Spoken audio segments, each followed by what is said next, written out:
What's up, y'all? It's me, Tasha C, and in this particular video I will be reviewing Empire Season 1. What is this, Episode 5? And what is this, Dangerous Bonds, I think is the title. I usually don't put it up there. But anyway, y'all, shout out to my YouTube fam, all my supporters, slash you're going to call subscriber, whichever one, but y'all still support me either way. And like to share this video. Excuse me, y'all.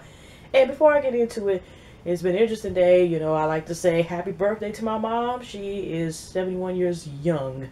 And my niece's birthday was just on the 2nd. And my nephew is on the 10th. So yeah, just a lot of favorite people coming up.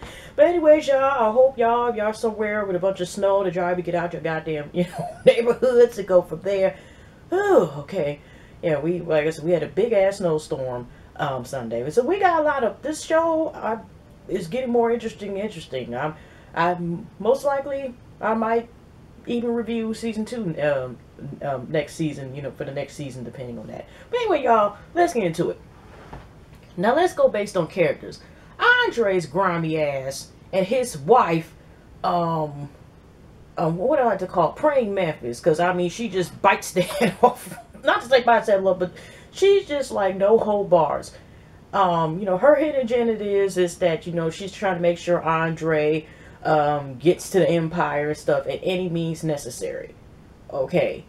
And is Andre taking back his meds? But we see a point where like I said, this story's kind of intertwined, so it's really hard to tell that Andre without it, because it seems like it's in 1 to 2 days timing. Now we got Lucius and Nika and Anthony Hamilton, one of his, he's a ill-ass songwriter, and I don't know his right songs, but I know he sings, and I didn't know he played piano, but it was nice to hear his voice in this episode. And he's up there pouring of, I think that was the song he was singing, right? And then he has this, who's talking about, you hear from me, blah, blah, blah, and proposes to Nika. Nika just like this, like, yes, the ring. But he has to put it back, I guess, in the jury chest for a second, because he knows both his families wouldn't approve of the marriage, them getting married, so whatever. So he wants to talk, to the, her family first, and I guess his family. But we don't know if Lucia's mom's still alive or what's with Cookie's family. If her parents are still alive. We only know was Bunky, who got killed in the first episode, and her sister Tasha. Besides her kids, as far as know anything about their family. So, anyways, later on, Lucius talks to his right-hand man, Malik's yoga character. I keep forgetting his name. And he's talking to somebody where they had to have a key policy, basically, and before they, they go public with the IPO or IPO, they have to have this policy set to prove that a doctor is basically saying it's clear state of health and sign it, that he's good health, whatever. And we all know that's not going to happen. So he tells us, Malik Yoga's character, that I don't think he's told him flat out that he has, that condition he was diagnosed with, the ASL. But he does say that, I did propose to Nika, and her dad is a doctor, and, because, that's what Malik always let him know, like, we got some big things to handle.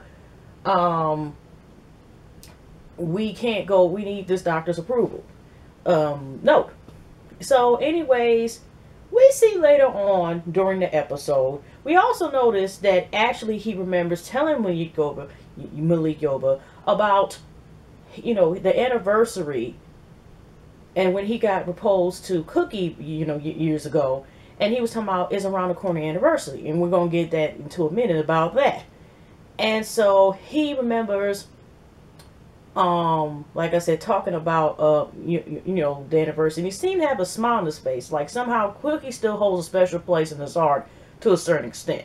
Or it's brought back some good memories ever since he's seen her face to face and see what she's doing, how he brought, she was good luck charm, brought the best out of him or whatever, So we see, like I said, this bits and pieces later on. But yeah, let's go intertwine. And we see a later episode where she's talking to Nika's father, and he's saying we're engaged, and all this other stuff. I'm planning on marrying her. And that's when he let the father know, because the father's like, I know she loves you, blah, blah, blah. And we're going, you need a hand with something, go ahead. And that's when, of course, Lucia takes the opportunity to be like, I have this condition, such and such, and I need you to sign. And first, the darn doctor's like, everything could be on the line with me. I'm about to lose my license and practice and everything, and risk everything for the count of your ass. He didn't say all that, but that's what pretty much, because, he was like, that. This boy just went a little bit like this. And Ari Lucia's like, watch your tone in my house. And I'm thinking, oh, Lord, this may not end well. But he was able to talk to Nanika, also known as Hello Boo Boo Kitty, that, that if he dies after they get, go public, she will be a billionaire. But he's, but the doctor's like, okay, but make sure she don't know nothing about this or whatever. That's the reason why it's doing, for the fact is it would benefit his daughter, And the mom was up there talking like, I remember you went to Juilliard school, something like that. And, well, Kitty's like this with the ring, okay? And she's basically like, Mom, why are you always like that or whatever? Or, doesn't seem to be happy for her. And she's like, keep it real, you always came crying to me and stuff every time he screwed this chick, screwed this chick, screwed this chick. And if that dude, I could have sworn in the last episode, he was in the club, if that guy didn't like, come in there and try to be like, you better not go public, woo, woo, woo. Did you notice that the way he was like talking to that female, whatever, I don't know, was he gonna screw that chick or was he just flirting with her? I'm just saying, questions. So, or maybe we'll never know. But anyways, so, the mom was just like this, whatever, you can do so much better with yourself. But she let her know, you'll see he never changed. And especially if he does, and him cook, okay, she didn't say all that, but yeah. So, going on later on. Now, we have this plot with Dre and, his wife. But let's get into how this first started. We see the beginning scene where Hakeem and Tiana are going to some, event, and they're like, oh, yeah, Tiana, the news or whatever, or, the red carpet correspondent, and she's up here like, oh, Tiana, you were so fantastic last night. And by the way, this is the son of the famous Lucian Lyon. And even Tiana's like, he does have a name. Oh, yeah, right. I'm Hakeem. And even she's asking him, like, about something about, do you think you're famous? Did she ask him, do you think you're famous because, your daddy and you pretty much is a spoiled ass brat? I mean, because that's how she was treating him somewhat. I'm surprised. Of course, she couldn't say it, but that's how her action was. Because she kind of just brushed him off to a certain point. And so, he sat there, like I said, he's like, I got this new video. If y'all go watch called Drip Drop, everybody like, yeah, and everything. They come out, leave for the night. He got his little crew, drop it off. Tiana at, I guess, her spot. And he's first asking, I think, like, did she want to come back to his place, whatever. She's like, no, I'm staying tonight, something like that. I'm going to go to sleep. But the go to sleep part actually was, when we see later, in the episode, I'm going to sleep with my girl. That's pretty much what we have had noticed, okay? Because we said one girl was in the girl, hi, how was your day? And then she sits up muggling, kissing the center of her lap and everything. So his girl got a girlfriend, okay? But he can't talk because he got seasoned pussy up here, his third self. But let's see how that goes. So later on, when Andre is making this plan to make sure he folds and he does his corruption, but it's like he does the stuff, but his wife is the mastermind to help put it together. So she's like, you're going to do this and you're going to do this.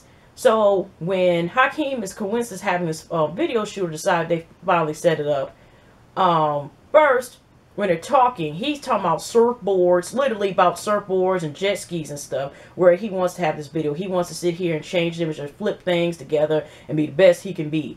And Andre's, like this, I guess they can't get a certain amount of funding, especially since the way for IPBO, they're trying to save it for, future investments. This big ass investment about them going public.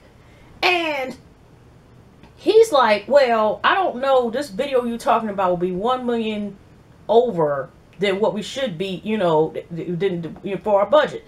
And, Lucia just looking at Dre like, well, what's your purpose being here and stuff? You can't get the money and stuff, whatever, right?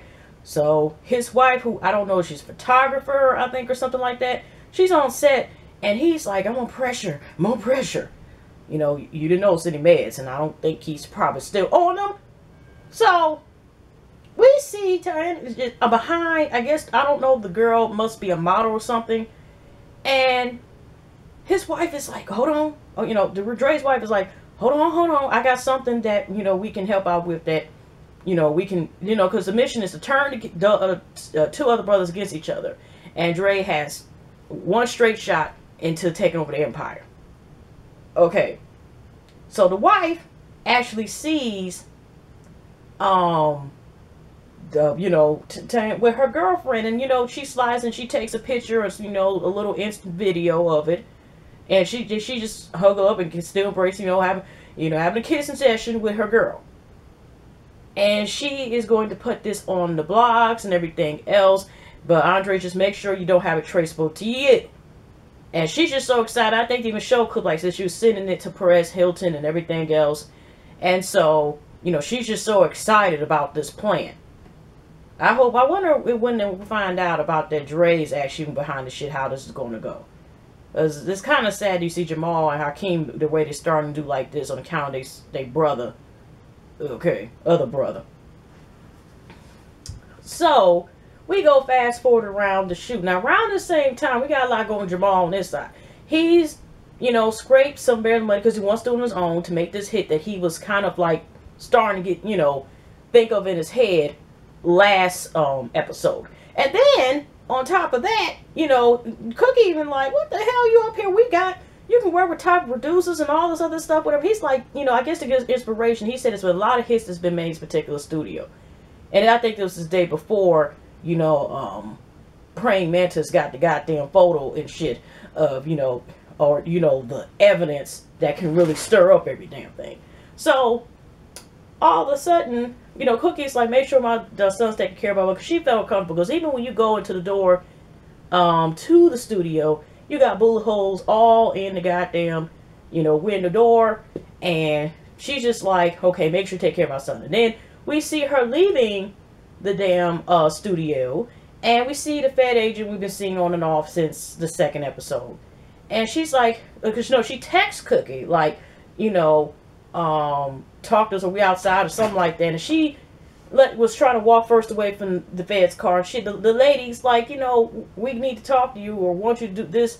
And she's just like, I told you to meet you up at the house. Then the Fed lady's let her know, like, there's a grand jury, but I guess it's a protected and sealed case. And if she does testimony, she should be, she's basically supposed to be okay. And that's to keep this dangerous dude, Frank, in prison. You know, first she's kind of hesitant, and then, you know, we see Cookie in a later scene up there talking. We go to the scene where she was basically making a drop or whatever, and the guy gets shot. And then, you know, I think what the prosecutor was asking her, I guess, you know, who was the person, and she nods her head that she knows who it is. And it turns out that it is, she admits that it's Frank. Frank is, of course, nowhere in the courtroom or nothing like that. And then they said, Frank did kill our, you know, Fed undercover. And she looking at the Fed lady like, what the hell? So when she left out of there, she was, you know, the Fed lady was like, you know, it's okay to keep on bars. But she's like this. Now, he the type that killed a Fed dude and all this other stuff, or does not give a darn whatever. She thought about this. Why you didn't tell me? Because now I'm starting to have to fear for my life, for real. And you're not going to protect me for it. So she just basically trying to get away from the lady. First, the lady trying to calm her down, but she was letting her know, like, you're not going to protect me. Now, I'm basically on my own and I'm screwed. Okay. So later on, Cookie goes to see her sister that we seen the episode of Bunky's funeral. And the only person that knew that she had this deal. And now she's concerned because actually she goes over there when she gets this rose, okay. Which this rose presented like a little bit after Lucius was telling his right-hand man about their anniversary, okay? But, you know, after Cookie finding out that it was a Fed that got killed and everything else, she's a little annoyed and paranoid, and we understand, okay? So, she looking around, and when Bondre had ended up giving her the rose or open up doors, she was someone now knocking on the door. This is before, let's reverse back. This is before she went to her sister's house. When, you know, when she left the rose, she's like, oh my God. Get a knock on the door. It's Andre's ass. And he's like, well, there's a rose at your door. And he's trying to sit there and ask Cookie, could he go ahead and use Tiana? Because Tiana, why I keep saying Tiana, for the shoot. Because that will also cut the budget. If they get a feature artist, then that should be able to basically smooth out the budget for this video. And, you know, like I said, we all know Cookie's manager, so she has to get the approval from Cookie in order for Tiana to perform. And so he's even saying, like, I really need this and all this other stuff, you know, damn near doing to his mama. And then he was letting her know, like, because the board won't give any money, which I kind of said earlier, too much excess money to this IPO, I guess, goes covered. And she let her know who's on this board. He was telling rich people, whatever. She's like, I'll give you Tiana if I'm able to get on the board. Simple as that. Or something else she said. And she's like, bye-bye. She goes see her sister. Before then, you know, she even telling Jamal, like, I'll be there later. I think she's talking on the phone. Or something like that. You know, she wasn't really there during the session because she's trying to make sure not only take care of business, but take care of that she's still alive. She let her sister, like I said, know when she gets there, that besides taking her gun and some money about what's going on. And at first her sister's like, so you don't think you're gonna bring that stuff to me? Okay, you know, I got kids. And she's like, I got kids too. But she's like, your kids are rich. They're not real or something like that. Whatever. And so she basically's like, I basically need you to help me to clear this up. Because, you know, the sister was like, it's the guy named Teddy. Because the rose is a trademark where Frank used to have when he had all his, you know, stamps on when he sold, you know, I guess cocaine, crack, whatever. That was his trademark, was the rose. So Teddy's supposed to be the outside man. You know how some people behind bars and they can still have people, they can still reach you behind the bars if they get the right person. So that's pretty much who Teddy is supposed to be.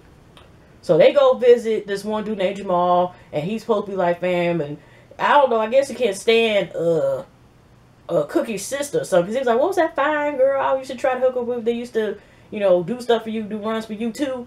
And she's like, that was my sister. This my sister one. He's like, okay, anyways.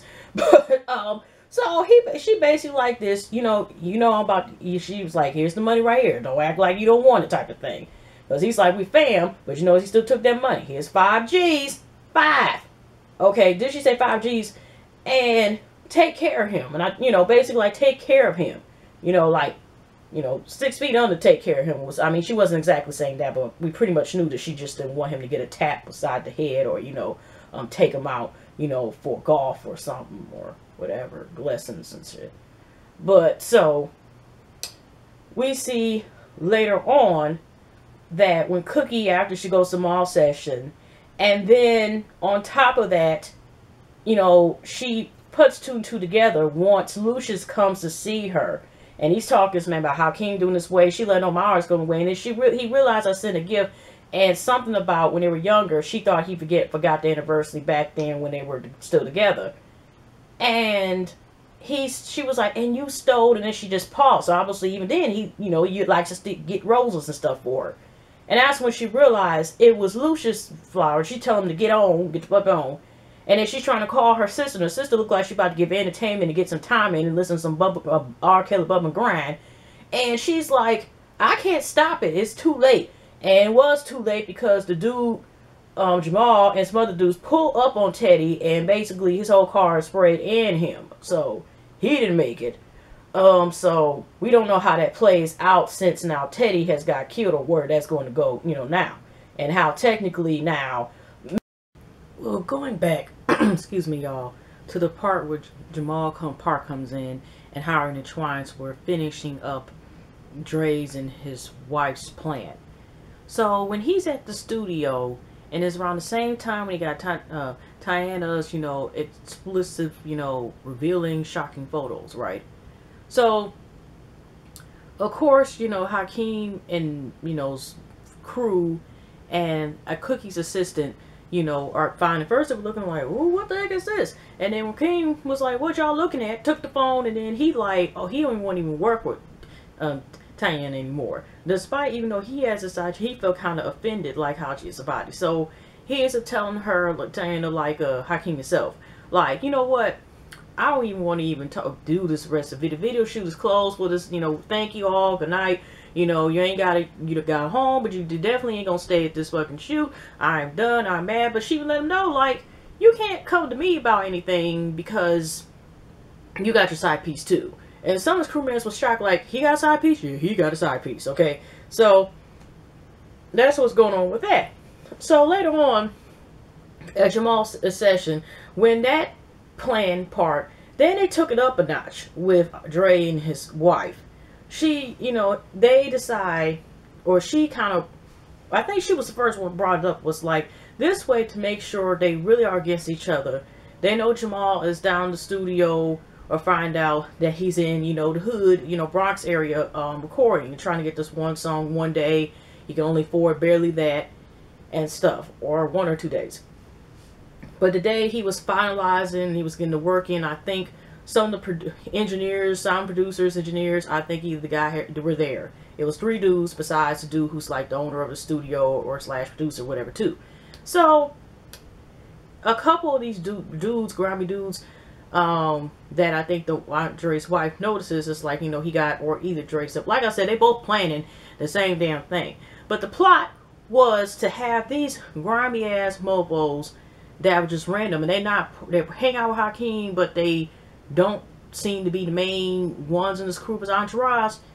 Here Andre got, you know, making a fake ass conversation around him, like, I don't know why he's recording at such and such and such and such, and if you go and GPS and Google, it'll be on your right side, 4 blocks from the pizza joint down the street. I mean, that's pretty much damn near what he was giving. And if you don't know what he looked like, you know, let me see here. I mean, that's pretty much how he was on. He talking about he got a $1,200 watch. It's something that brought him not only was worth value as far as money wise, but also that was monumental as far as is something that the family, they would only know about, like the 2 brothers, whatever, because both of the younger brothers, we find out later on, have both got this watch in the later scene.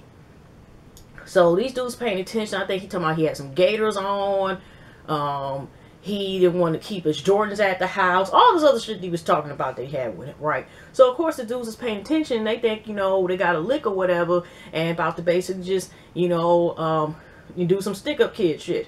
And so they end up 3 dudes, when he's in the middle, like Jamal's still doing the session, he's still, I think, talking to his mom trying to, you know, save our life and get everything in order. And around the same time, I think when she goes to give the money to Jamal to handle Teddy, around the same time, she's also trying to talk to Hakeem and get Tyan back on the set. No, Tiana calls Miss Cookie later before going back on the set, because she's like, you know, he's found out that I got a girl and all this other stuff, or she finds out that way. She's like this, you know what, girl, just to let you know, sweetheart, you're a freak, but that can work in your advantage. Okay, let me talk to Lucius about blah, blah, blah. But around the same time, a little before that, here come these dudes, and they got guns. You know, Jamal actually scared. I think he's more was surprised because he recognized these dudes, and thinks that Hakeem sent these dudes to mess up his recording session. And they all like, give me the watch, because the dude first asked Jamal, like, give me the watch. He got a gun, and he was like, there ain't no watch. See this? See this? And he's standing right in front of the dude that got a gun like this to his head, but he kind of like, you know, I ain't scared. Now, I think it would have been totally different response if, say, somebody was come on Hakeem's station. What would it be? Because, you know, Jamal, if you know, was kind of like this, like, what? What you gonna do? What Hakeem said, they claimed like they didn't know Hakeem, but Jamal recognized him. And one of the dudes that was talking to him, I could have sworn is Lawrence Tate's brother, the one that looks exactly like him. Like, ain't 3 brothers all together of Tate's family that I could have sworn that was the dude sitting with the white hoodie in the chair.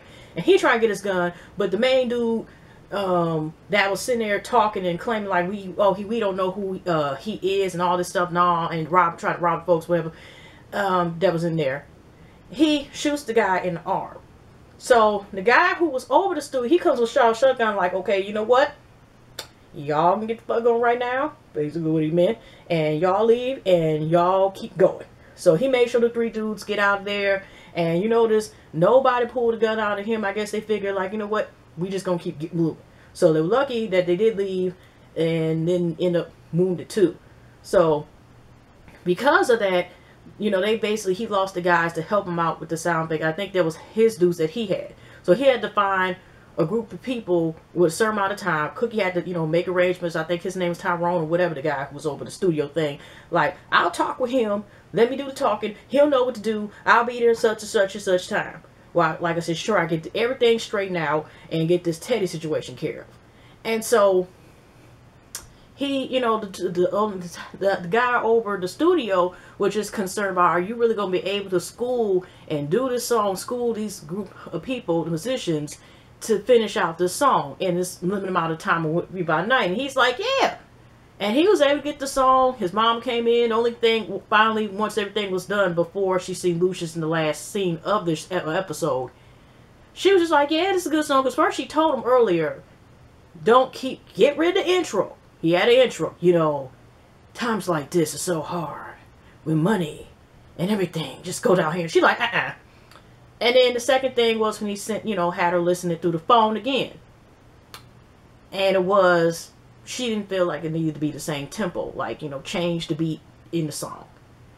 And so, after that, all she just wanted to do once she was face to face and came in there in time when they were about to finalize the song, is just have his voice up instead of sound like he's hiding behind, the doors and shit, and, and playing hide and seek like a little kid, and, have your voice be heard, okay?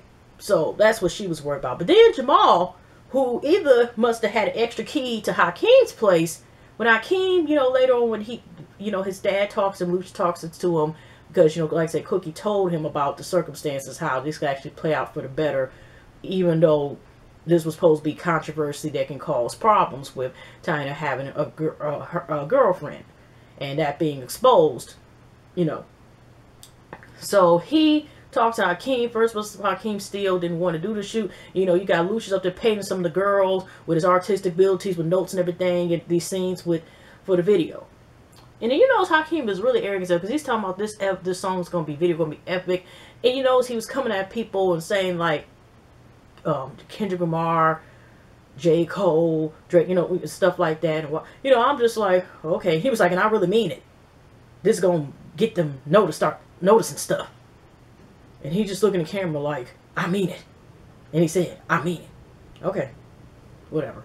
But so well, Hakeem is always known to do this with his mouth as far as wah, wah, wah, wah, wah, with certain folks. So, his dad ended up telling him, right before they do the last scene and they have time to come in the scene back again, he let him know, like, do you realize your girl got a girlfriend? 1 + 1 = 2. Do you realize how fortunate that situation is? Not just from the business standpoint, but, in real life. So he still had to in a video, and also, it showed the scene when they were showing shots from the video that she introduces Hakeem to her girlfriend. So she are clearing the understanding. So we'll see how that works out later this season or whatever. And so, like I said, when Jamal ends up going to apartment after Hakeem comes from the shoot, they all happy, blah, blah, blah, drip, drop is about to be the next single, the single, so what did I say, single song that's out for Hakeem. I know I just said single, but I meant to say this, the single that's supposed to come out, that's supposed to benefit Hakeem, whatever, right? So, Hakeem coming in this apartment, Jamal there was like, oh, you try to set me up with a robbery? Hakeem was like, why would you think I'll do that? And that's when he brings up the watch, like, me and you only want to have these type of watch. And I'm thinking, I guess Andre didn't get one because nobody clicked in. Of course, they wouldn't think that Andre, because I guess he's not in competition with them. So he wouldn't be that grimy enough to do something like that to try to, mess up Jamal's, studio session. So he, Hakeem was like, I just know it seemed like first Jamal was about to shake him. And he's just like, what?